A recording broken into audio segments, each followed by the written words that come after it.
রিয়া, তুই এই ক্যামেরাটা কোথায় পেলি? মনে দিয়েছে। তোর ক্যামেরাও আছে? হ্যাঁ। বাপরে বাপ, কটা ফটো তুললি তুই? এখানে ভূত আছে।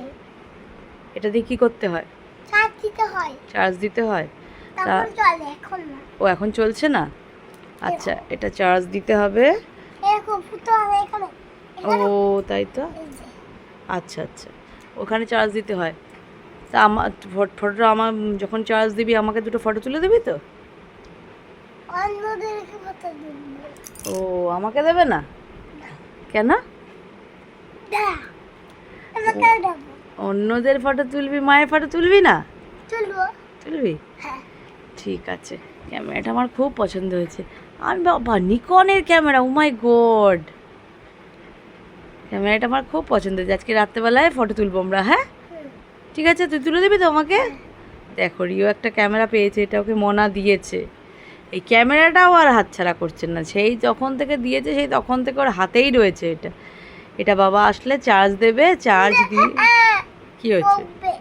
বাবা বকবে? লুকিয়ে রেখেছে তুই, কিন্তু ক্যামেরাটা কতক্ষণ থাকবে সেটাই হচ্ছে বড় কথা।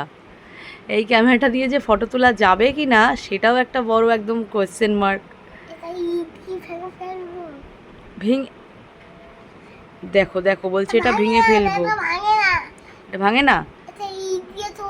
কি দিয়ে তৈরি? ইট দিয়ে তৈরি নাকি এটা? এই ক্যামেরাটা নাকি ইট দিয়ে তৈরি, তাই নাকি ভাঙে না। ও নাকি ছুঁড়ে ফেলবে, ফেলে দেখাবে। তারা তোর ইট দিয়ে তৈরি মারবি? দাঁড়া দাঁড়া, দুষ্টু বুড়ো, দাঁড়া। ওই দেখো দেখো দেখো, খেপে গেছে খেপে গেছে খেপে গেছে, দুষ্টুরিও খেপে গেছে। কি আছো বাঁচাও, উই বলে বলে বলে বলে দুষ্টুরিওটা খেপে গেছে, দুষ্টুরিওটা খেপে গেছে।